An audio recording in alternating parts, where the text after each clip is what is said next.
Tak zhodnoť závěrečný turnaj Final Six. Včerejší 2 zápasy a potom dnešní.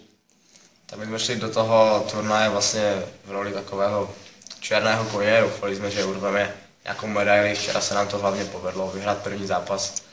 Tuším, že to bylo s Hradcem. Ti přijeli jenom 6 lidech, takže to bylo poměrně jednoduché. Dali jsme jim asi 11 kousků a potom v druhém zápase jsme první polovinu s Rollerstormem jakž tak ještě stíhali, to jsme myslím dohrali remízou a potom v druhé půli nám asi došly síly, nebo prostě oni byli asi kvalitativně na tom lepší, takže jsme to spíš doufali, že to nějak ubojujeme, ale bohužel se nám to nepovedlo. No. Dneska vlastně zápas o 3. místo, to bylo takové divné, prostě dostali jsme rychle 4 góly po našich osobních chybách, asi jsme se na to špatně vyspali, nebo něco, to já nevím, ale naštěstí jsme, myslím, že jsme to ještě celkem zdramatizovali. Začátek druhé půle se nám taky moc nepovedl, dostali jsme úplně rychle 3 góly a potom už se to těžko dohánělo zpátky, aby jsme to vyrovnali vlastně, takže bereme 4. místo a myslím si, že je to pro nás celkem zklamání. Tak zhodnoť ještě celou sezonu v rámci Extraligy juniorů, základní část, nějak krátce, jak se tam Jičín vedl podle tebe? Tak myslím si, že jsme na tom byli dobře, i když jsme jezdili v takových, jakoby po každé jiné sestavě, v takovém oslabených, takže bylo to takové zvláštní, pokud jsme hráli s někým jiným, takže jsme možná ani nebyli sehraní na ten turnaj, ale určitě se nám i dařilo, takže to, že jsme prohráli pár zápasů s Brodem nebo se Zlínem, tak to vždycky bylo o gól nebo v prodloužení prostě nějakou náhodou, takže si myslím, že to bylo super sezóna, hlavně super parta s klukama a jezdili jsme se hlavně rádi, takže to bylo super, takové zpestření letní přípravy.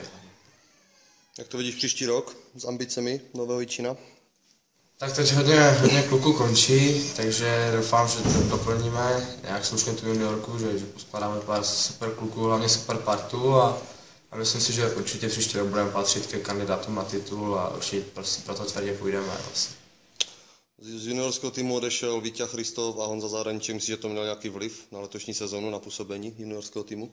Tak určitě Víťa a Honza jsou výborní hráči. Honza to teď dokázal, podruhé vyhrál mistra světa vlastně. Takže to bylo určitě obrovské oslabení a doufám, že si s ním třeba ještě někdy zahraju, protože jsou to opravdu velcí inline hokejisti, ale i hokejisti vlastně. Co říkáš na trenéry, odvedli dobrou práci? Kamil, Filip, Zbíňa? Jo, hlavně včera byly výborné tomu porady, prostě večer po zápase a myslím si, že to bylo super, že to nebyli žádní nějací arrogantní prostě borci, ale normální prostě chlapi, kteří se s námi bavili, byli jedni z nás, takže to bylo super určitě. Tak ještě tip na vítěze finále dneska? Tak já bych to přál asi Zlínu, když to budeme mít proti tomu Rollerstormu opravdu těžké, ale aby to zůstalo zase na Moravě určitě a znám tam určitě víc kluků, proti kterým hrajou, takže bych jim to přál, aby to zase neskončilo v Praze.